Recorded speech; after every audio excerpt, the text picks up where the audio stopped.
I believe that your comfort zone shrinks if you're not pushing up against it. So you have to keep pushing up against it or it's going to keep coming in on you. Everybody who went through COVID and they got out of social settings and they got into their little bubbles, it took them a while to get comfortable going out again with people and expanding again. And that's because our bubbles got small. And so we either keep blowing our bubbles to be wider or our world shrinks and our purpose shrinks and all those things just don't feel right. But to get them to where they feel right, it's uncomfortable because you have to lean into those edges and figure out where your edges are. I think it's like a yin yang. You know, there's some positive and negative, and we need in life both of them. But we are responsible for doing the positive, and the negative is going to happen again. It's always going to happen. But in the positive thing, like you said, we just prepare the hard stuff. Suddenly it's easier and easier and easier. You are listening to Mastering the Inner Game podcast with your host, Jarek Tadla.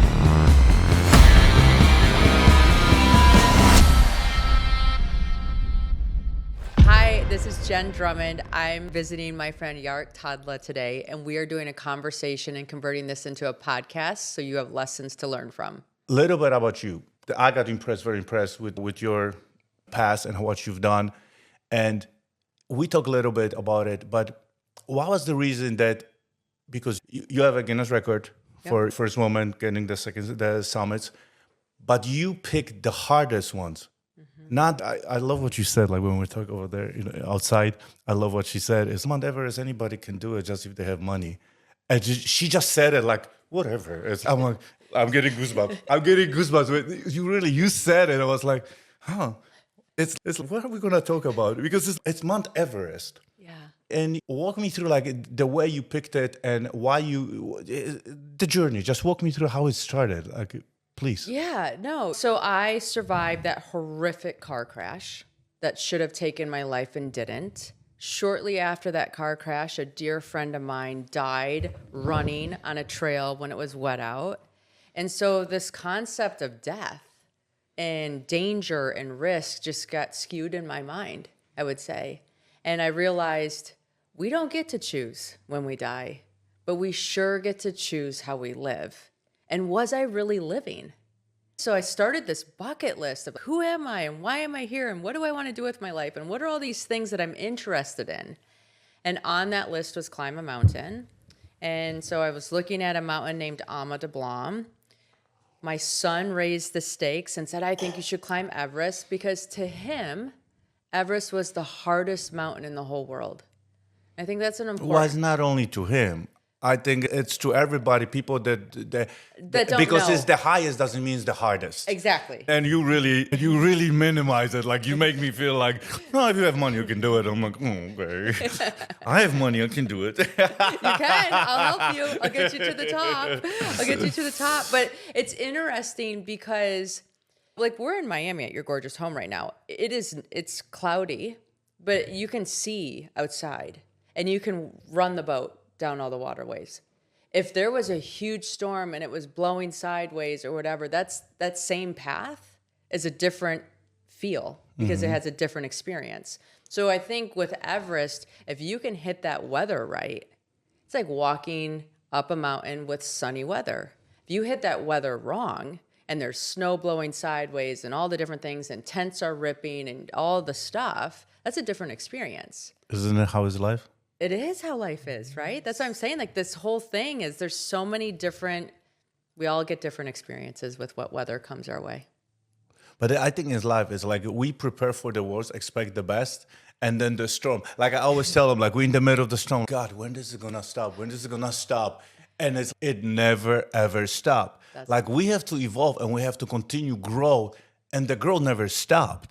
I was just telling my friend that a lot of people stop growing when they reach age of 25, 30. Yeah. And then you reach the pinnacle point at 40, right? It was right before that you're like, this is not me. This is not what I was born for. Yeah. And I want to do something more. Yeah.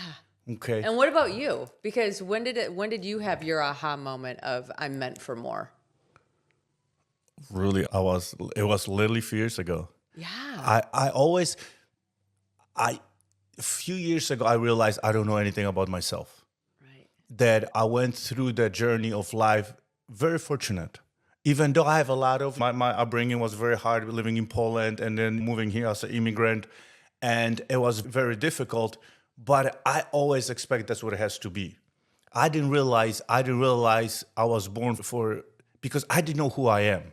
So even though like I was looking for validation to be loved, to be acknowledged, to be validated through outside world. And I forgot about myself.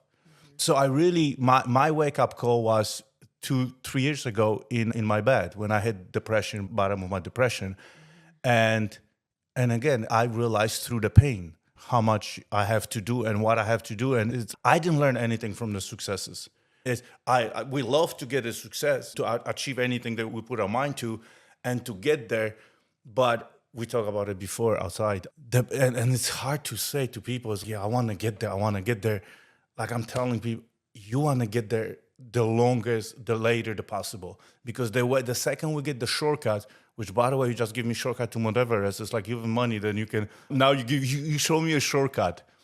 I don't think we want the shortcuts. Exactly. Like if you think about it from a video game perspective, when my boys are playing a game, if they know how to beat the game, they're no longer interested in playing the game. So I look at that and I'm like, okay, do I want to beat the game or do I want to play the game as long as I can and suck as much learnings out of it and have that experience? Because once I beat it, I'm bored and I'm ready for something new. Okay. Well, I was impressed with you because I think we have to be uncomfortable to be comfortable. Okay.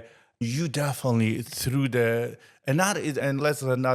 only the climbs, your life, you mother of 7 children, and just doing all this work. Like, where's the uncomfortable become comfortable? What do you do? It's, hey, I'm sick of it. I don't want to do it anymore. What do you do to self-talk yourself to it or to break the barriers? Because to me, you are like, there's what is next? What is next? What is next?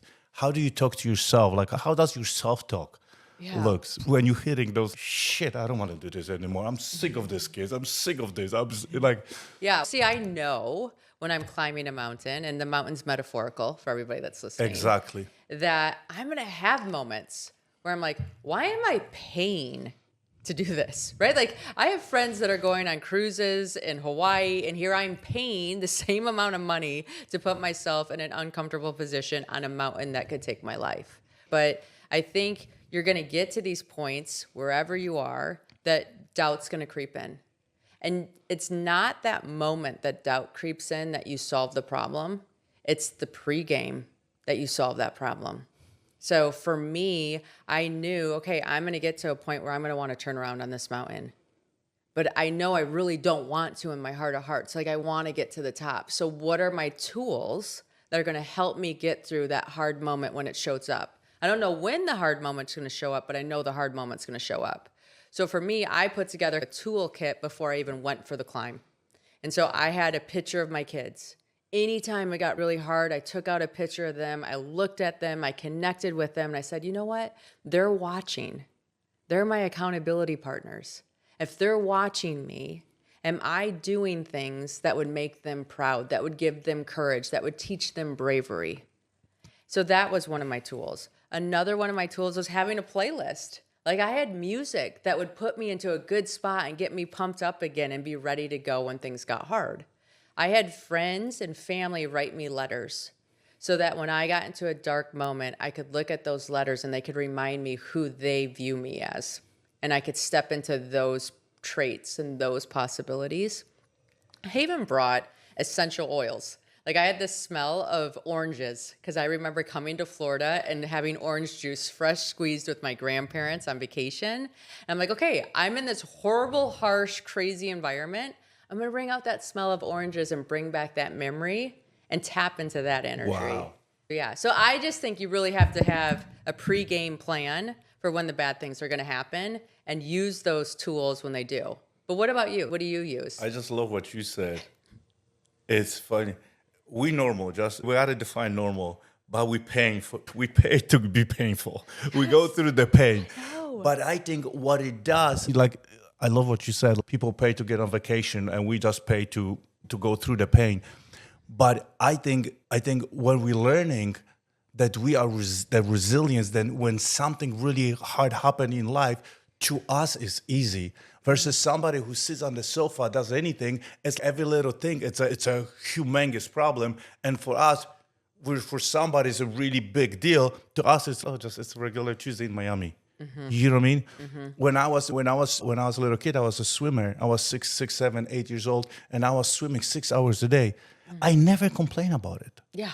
Never ever. I did gymnastics. Yeah. And we trained all the time, and I never even knew that was bad. I'm like, So- oh, this is amazing. Yeah. So what happened is right now when we get older, we pay for the painful experiences to remind ourselves who we are and how strong and how can we accomplish.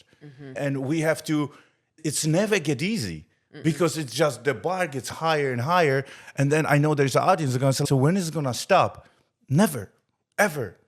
When we're 60, when we're 70, our bar is going to get rise, it's going to rise and it's going to get just, like we talked a little bit about it, it's just the infinite abundance. And it's actually not even abundance right now. It's like for us, it's the infinite game.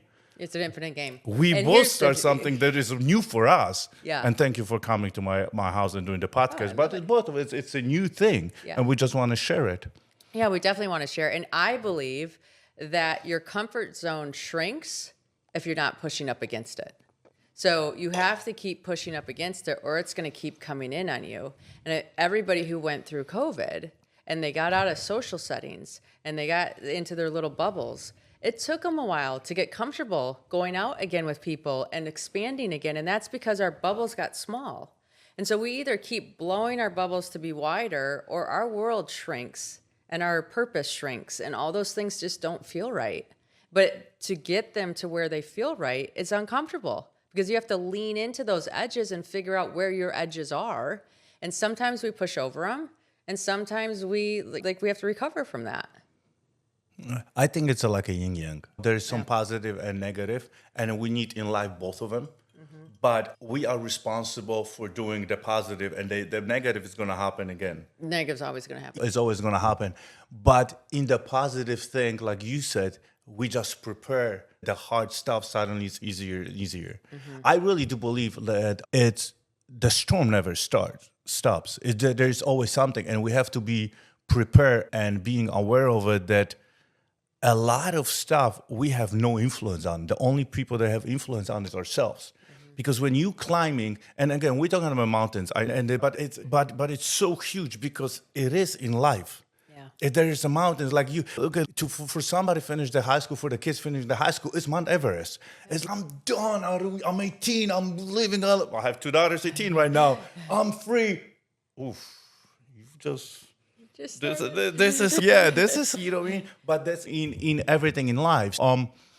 That's the most, I think, fulfilling moment, the knowing that there's a mountain after the mountains. So when do you think enough is enough for you? When I'm in the grave. I really do, but I think it's You a are different so kind mean. of challenge. You are so mean. But here's the thing. So I set this world record June 1st of 2023. Congratulations. Thank you. But I made a promise to myself after that year that I was going to do nothing for a year. Okay, How is it going? Oh my God, it's horrible. I know. But that's for our personalities that are natural doers. Being is a challenge. So I think no matter whether you are better at being and doing is hard or doing is easy and being is hard, that's each of our own experience. And that we have to lean into what is uncomfortable because that's how we learn about ourselves and become better versions of ourselves to connect and help others. We're here to serve.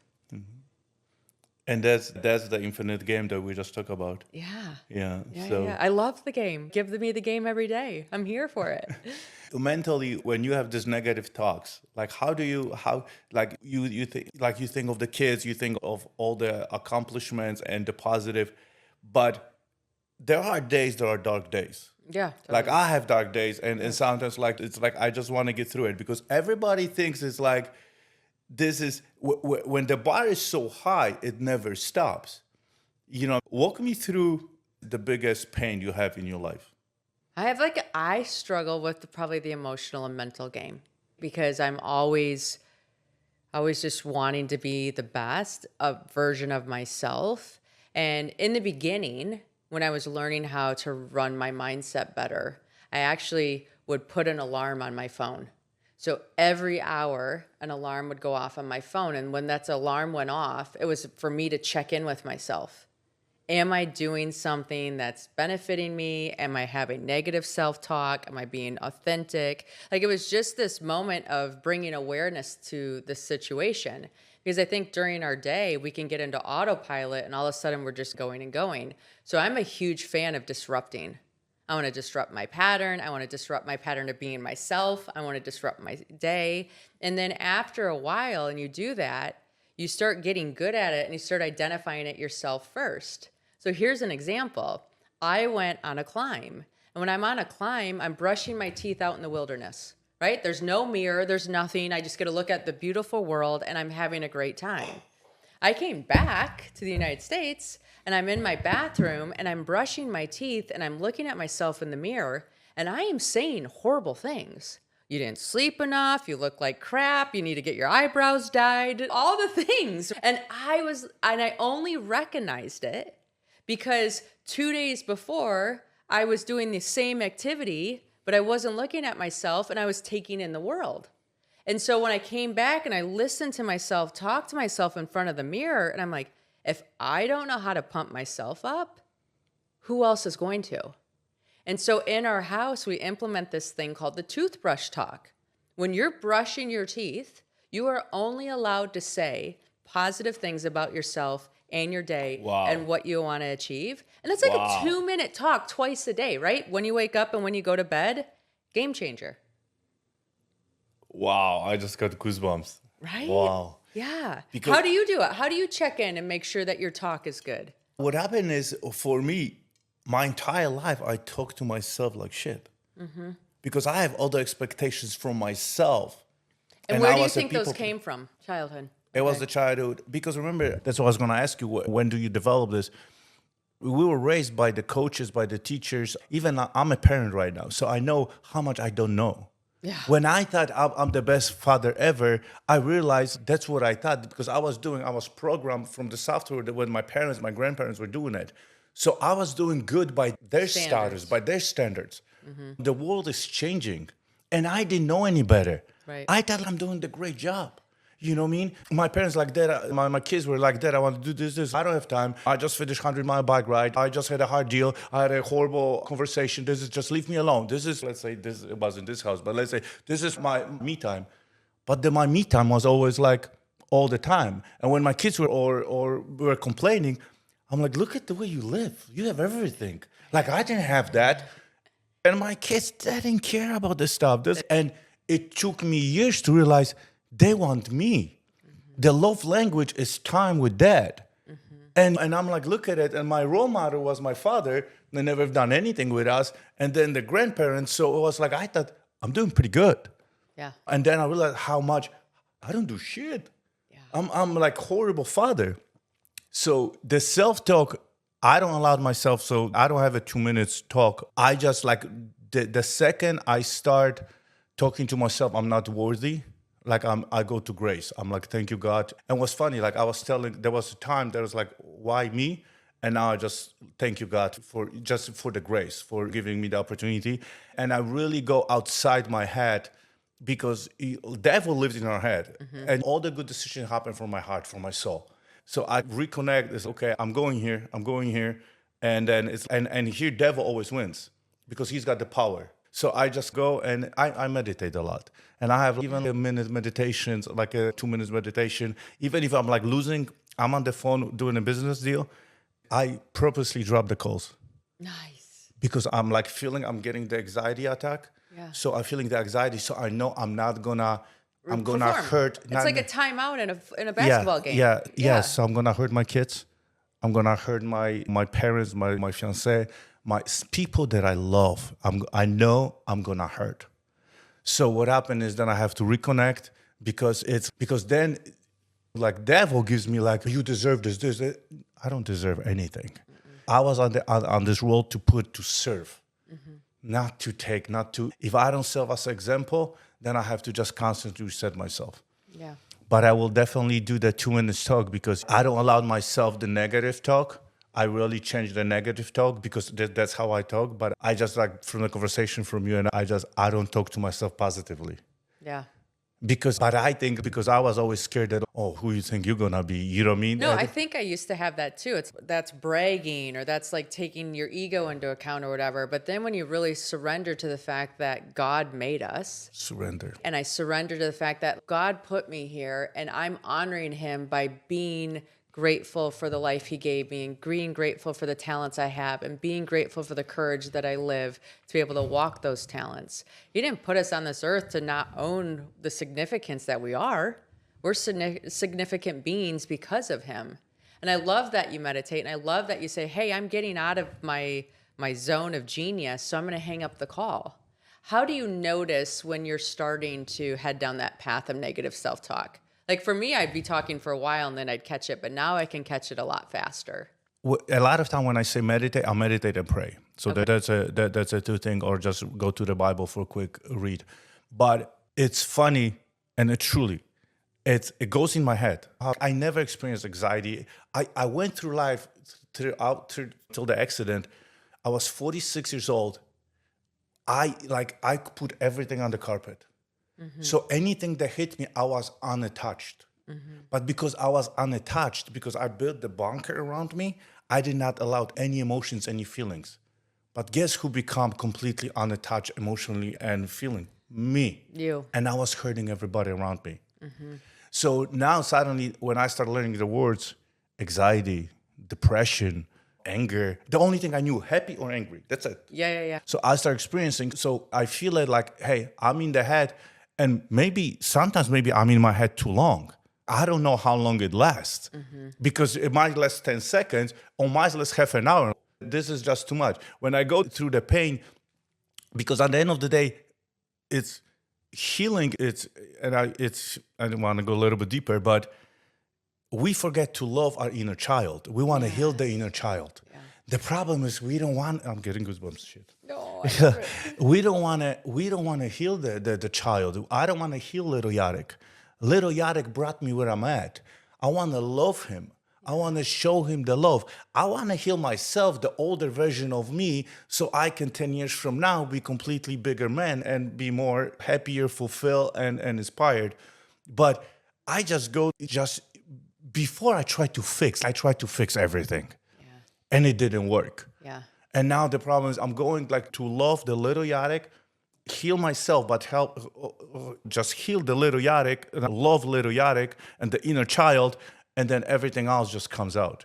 For me, it's really physical activities, just hitting the gym, going on a bike ride. Mm-hmm. It just gives me the resilience and I think it gives you like that little dopamine boost to flip the switch. Oh, this is in my system. I like this. Now how do I lean into this feeling instead of the feeling I had before? Exercise and silence with myself and solitude are key to my performance. When you were talking, a story came up for me that I remember. I grew up in Holland, Michigan. And so we have lighthouses, right? And one day I was in therapy and my therapist was like, Jenn, I need you to focus on being the lighthouse instead of the tugboat. Because here's what happens. Something goes wrong, and you go out in the tugboat to try to bring them into shore, and you go out in the tugboat to try to bring them into shore, and you keep being this tugboat to bring everybody into shore. But now there's no lighthouse to shine the light, so people don't know where to go.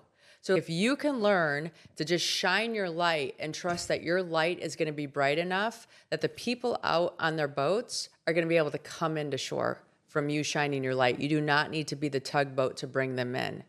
And that is a photo that I keep on my phone because I have to check in with that and be like, am I being the lighthouse, allowing everybody to have their own experience, letting them know that I'm going to shine bright enough and I trust that you can get into shore. I don't need to go rescue you.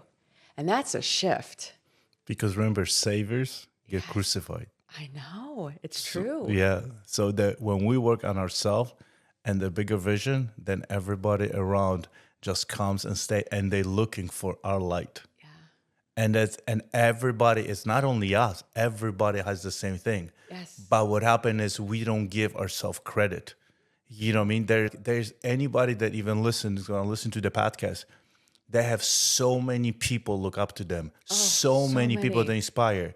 But the way you talk to yourself, you don't give yourself a credit. And when you don't give yourself credit, even though you're trying to hide, because I had a poker face for my entire life, I was hiding my own pain. And it's gonna catch up sooner or later. It's we just reaching out, and really we helping ourselves help others. You know what I mean? Like, Well, it gives them permission. If my kids watch me take a time out as a mom and say, hey, you know what? Mom just needs a few minutes and then I'll come back to this situation. When they get overwhelmed, now they have that example and say, hey, Mom, I just need a few minutes before we talk about this. And everybody benefits because you're demonstrating a way to navigate difficulty. how many kids want to climb with you now? Yeah, I just took 3 of them to Kilimanjaro. Really? Yes. How old are they? So I took my 17-year-old, my 15-year-old, and my 14-year-old, and we climbed the tallest mountain in Africa together. And it was absolutely magical because here's the deal. And Oh, today's come on, tell me the bad stories. Come on. I don't want to hear the good stories. I want to hear the bad stories. Oh, come on, Mom, this sucks. Oh, totally. So all of that, right? Like their friends were going to Mexico for spring break. I'm making mine climb a mountain. So they're I living want with to me. go on spring break. You're not taking me on the Kilimanjaro. Yes. So they're like, I want to go to Mexico with my friends. Why do we have to go climb a mountain? I'm like, you have to go climb a mountain because you can BS your way through so much stuff. And there's no winning in shortcuts. Because if you take a shortcut, you don't learn all the ways that it doesn't work. And when you learn the ways it doesn't work, that builds confidence. And then when you get to the top and things happen, you have more resilience to withstand them. So I make them go to Kilimanjaro. They hate me for most of the trip, right? But then about like halfway through, the magic started to happen. They're carrying 10-pound backpacks in perfect gear and all this kind of stuff. And we have porters that are carrying the rest of our gear in Crocs up the side of this mountain, 40 plus pounds, singing songs, happy as can be, all the things. And so we got to have a conversation at dinner time one night. And I said, hey guys, look how happy our porters are. They're singing songs. They're in gear that's not perfect for this. They're not complaining. Look how enthusiastic they are. And we had an entire conversation about how important enthusiasm is in whatever you're doing. And so these conversations that we started to have, and on the last day, we're leaving the mountain, everybody had success, so they were super happy. And one of my little guys comes up to me, he's like, hey, Mom, I think we should leave our gear because we don't need it. And these guys are climbing in stuff that's not safe. So can we all leave our gear as like a present to them?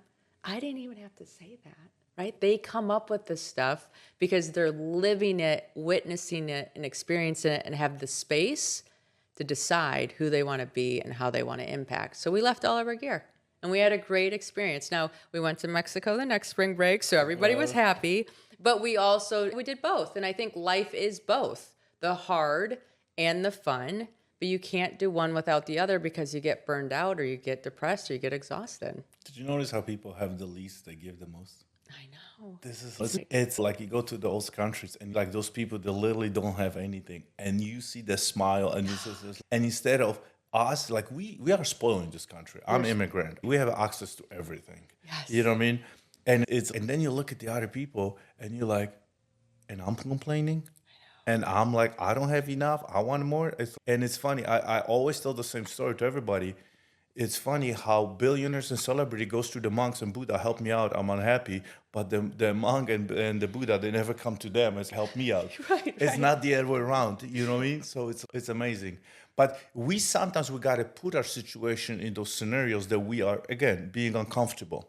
You know what I mean? Yeah, So, like we talked earlier, if we don't learn how to hear the whisper, the universe is going to make it screaming loud for us, right? Like think about your ski accident.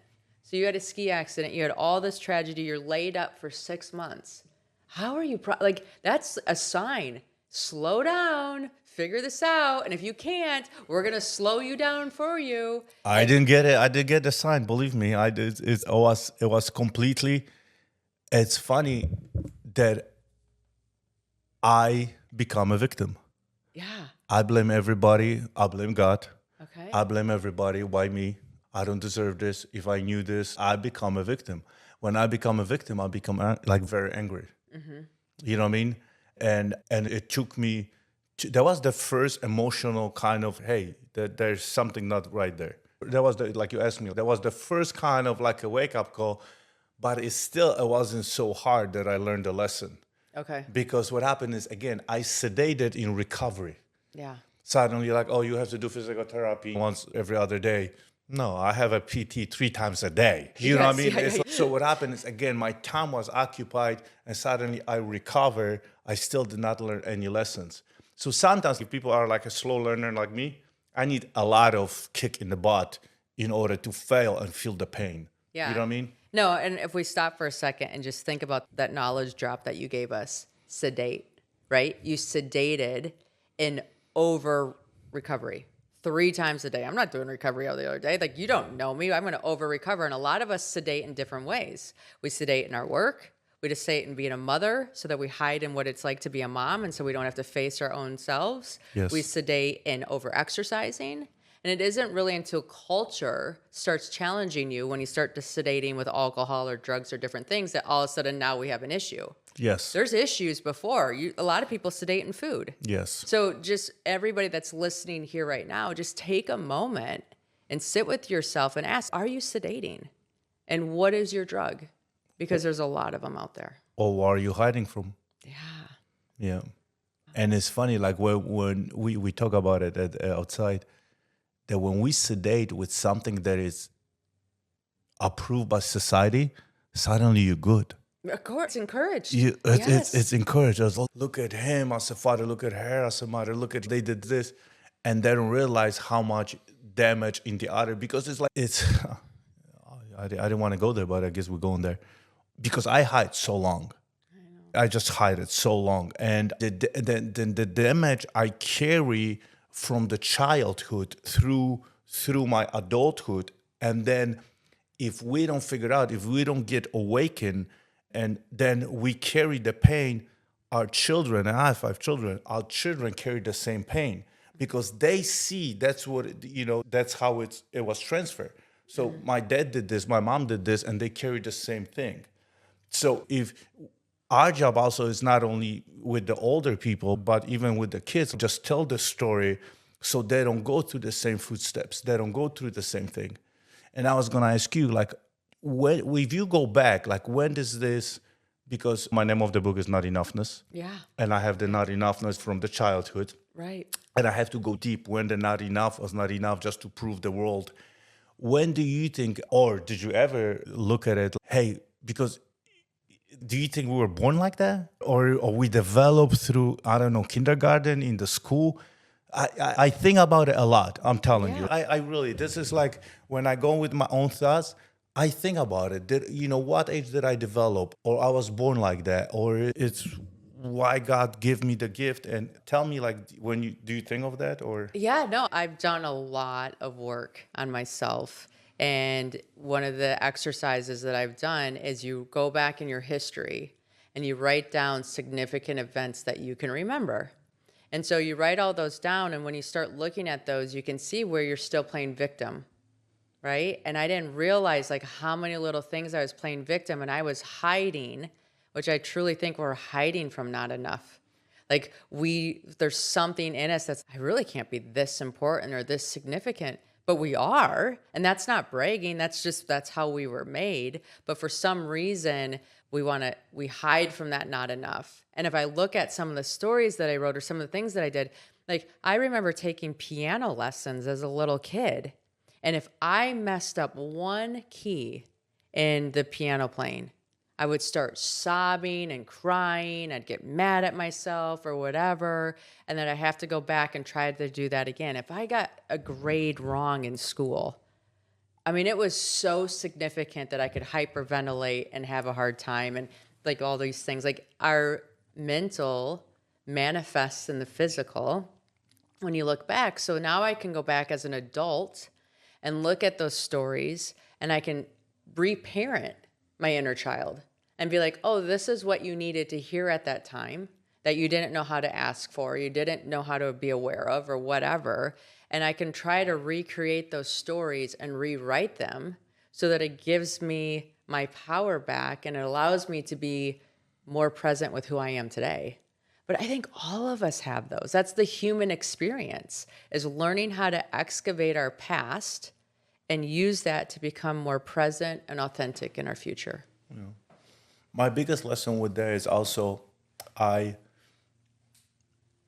when I met Jessica, she could tell me, like, Jarek, you give the advice to other people. How can you give the same advice? Because I'm listening. You give the advice even when you talk to your people at work, and just give it to yourself. And it's hard, because we perceive reality with our own experiences. Right. And it's very hard to educate ourselves or give the advice to ourselves. It's easy. Hey, Jen, you do this. It's easy. Hey, I did this. And it's because there's no emotional connection. Right.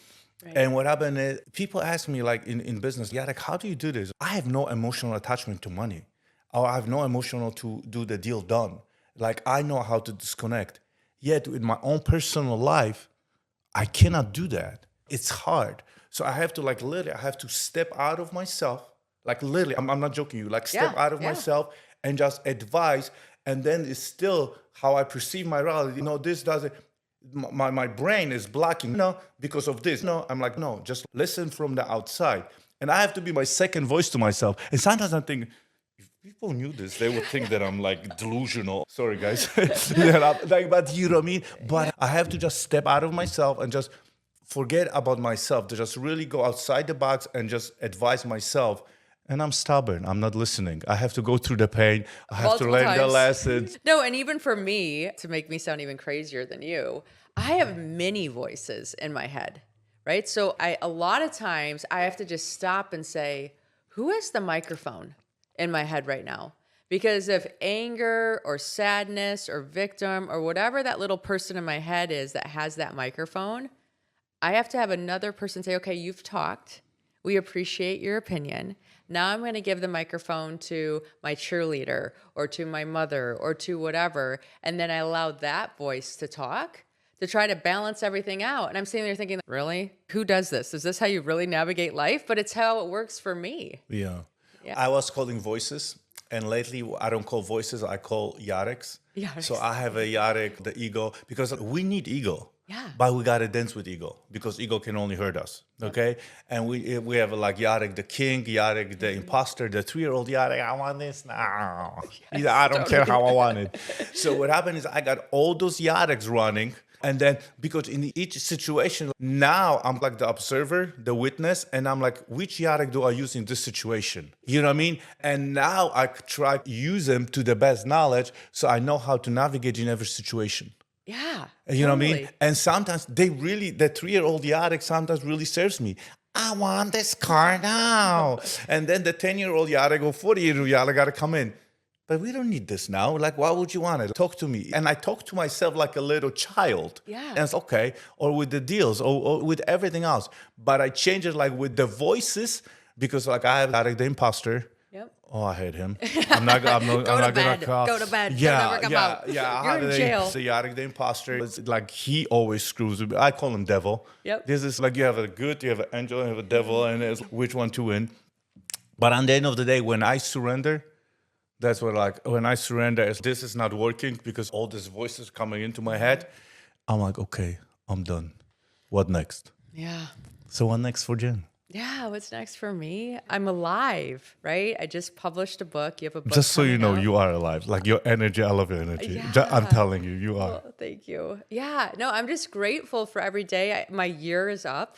So now I'm, like, trying to think of what's exciting to me. And I always lean into things that are exciting, because then it makes me want to wake up in the morning. It makes me want to do things. So I'm really just taking it day by day, because I know some big project's going to grab my heart and I'm going to run with it. And I want to be in the best position ever to do that. But what about you? What's next for you? You have the book coming. I have the book coming, and that's what I'm saying. Like, when we grow, we expand our horizons. Yes. And what happens is the frequency comes, you meet different people on different levels. And I'm not saying higher levels, nothing, No, just different frequencies. So you get expanding your bubbles. Because, like you said, during COVID, the bubble was so small, and then you expand the bubbles, and other opportunities showed up. And I just want to be, because I always tell her, like, I want to be on the moving train. Yeah. I'm on a moving train, because it's hard to jump on something that I always say, it's hard to sit on the sofa and decide only next day run a marathon. Yeah. Alois is a marathon runner, so he knows that. It's hard. But if you run every day, even for 10 minutes, then it's easier to join the club. Yeah, You know what I mean? definitely. So I'm just like I told you, like right now it's an infinite game. Yeah. I'm just open to life. I explore. It's really enjoy who I am. I finally in my life, I have still a lot of stuff going on. Believe me, is again, I'm hiding.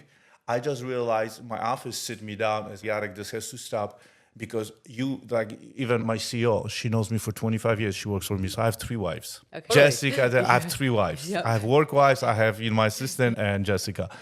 And she goes, I know you for 25 years.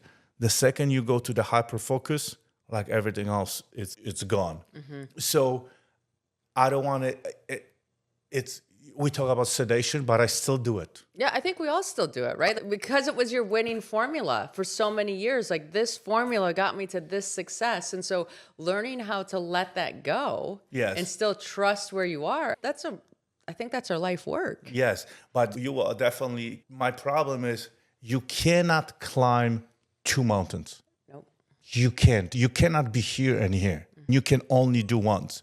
So what happened is instead of concentrating on the other mountains, I think right now for me is just concentrate on the mountains of just surrender myself and just live free and figure out how I can give more and understand people the story of mental health and emotional awareness. This is like to me right now big because I didn't realize how fucked up I am in the head. And I thought that I'm the only one.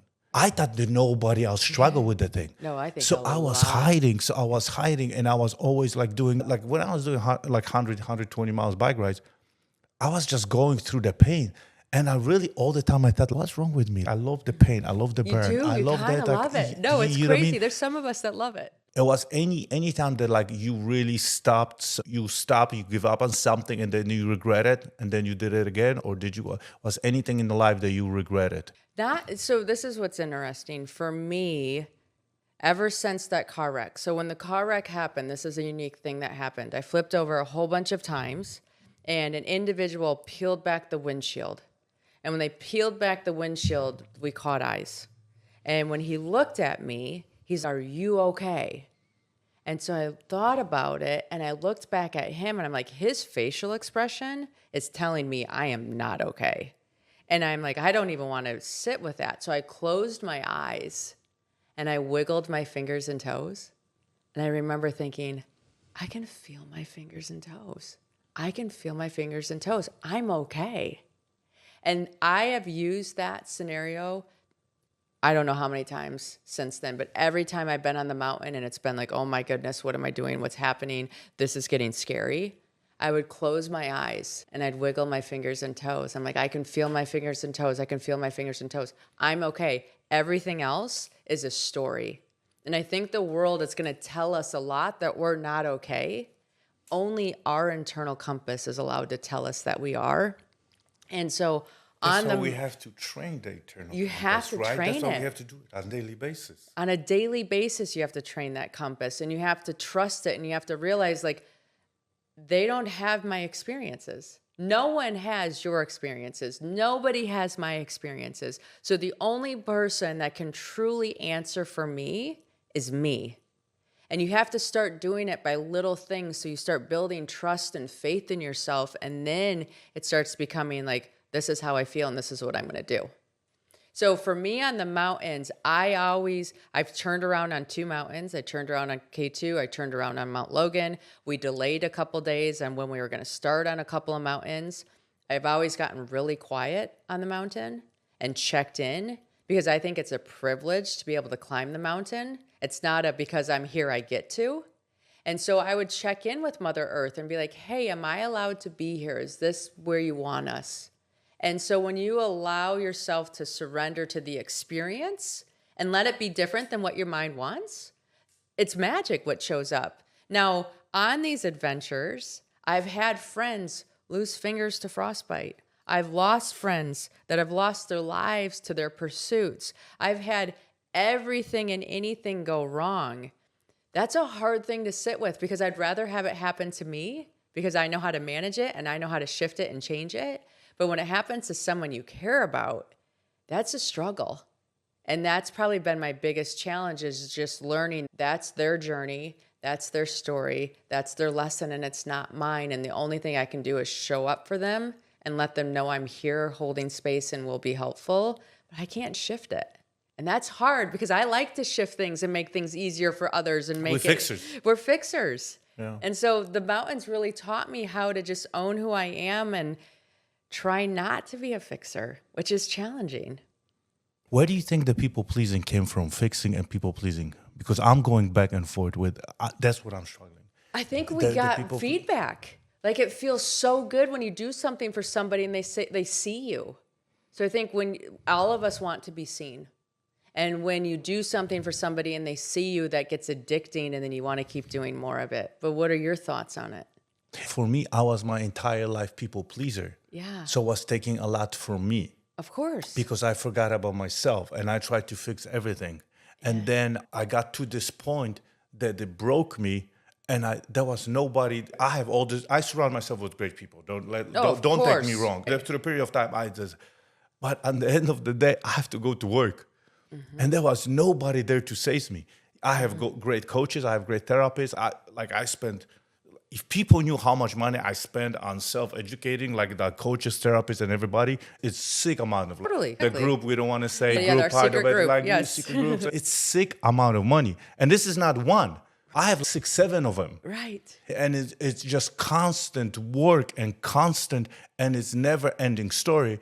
And this time the people pleasing change to the fixing is there. Yeah. But as long as we people please the people pleasing change for me in giving, that it doesn't take away from me. Mm-hmm. So what happened is now I'm doing from the self-love and faith, and I'm here to serve, but it doesn't eat me, doesn't empty my bucket anymore. And here's something that I've learned. Do you know what I mean? So the bucket stays like full all the time. Full. Or if I notice something in somebody that they're struggling or hurting, instead of reaching out to them, what I've been doing is sitting with myself and finding that hurt in myself and sending my self-love to that space, knowing that if I send my self-love to that space, myself will radiate that love out to them in a different way.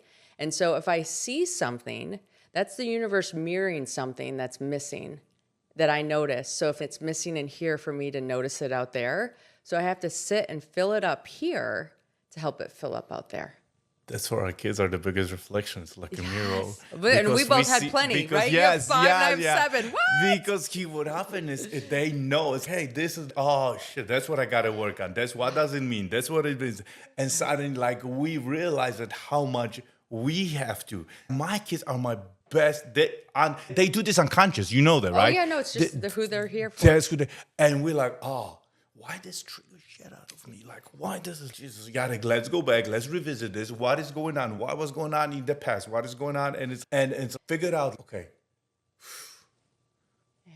And go here and then what? And suddenly, without doing any work, without even because with our kids, if we tell them send alcohol, Jerry, and Jenna, like to talk to my kids, we cannot. But when we change, when we heal, suddenly they do it by itself, and a lot of people around us. So that's why but I'm telling you, it's the energy. It is. No, here's the thing. All of us, wherever we are, whatever we're doing in this world, it matters because our energy ripples out to those around us, and we don't even know what difference is going to happen. I climbed Mount Tyree in Antarctica. When I was on that mountain, I was the first American female to climb this mountain. And I thought to myself, my mom and grandma didn't have this opportunity. And if I would have been born when they were born, I didn't have that opportunity. They had no idea I was going to climb mountains. Mm-hmm. I didn't know I was going to climb mountains till a couple of years ago. And so when all of a sudden I'm standing on that mountainside and I realize, man, the work that they did, how they showed up in this world, how everybody else responded and built and created and did, that's why I'm standing here. I'm just a vessel to show society that this is how far we've come and this is where we're going and this is what we're doing. And when I wave my flag at the top of that mountain, it's to say, okay, here it is. Take it next generation to the next level, wherever you want to go. And so whoever you are, what you do is making changes that you'll never even understand. And that's pretty magic. And the stuff that we do is the lessons that you apply, the lessons you learn from the climbs or anything you do in life is not only in the climb. You can take the same lessons spiritually, mentally, physically, emotionally, in every single aspect, because it's exactly the same lesson. Yeah. But we have to learn the lesson and feel it in order to, you know what I mean? We have to embody it. There you go. There's the word. Yeah. Ah, so Thank good. you. Thank Thank you. you, Jenn. Yes. Everybody who's watching, this has just been a real raw conversation about being human, leaning into your significance, and enjoying the journey. So thank you. Being yourself, trust the process, love life, and love God. Thank you. Thank you. Thank you for listening. Leave your comments and subscribe for more insights on mastering your inner game.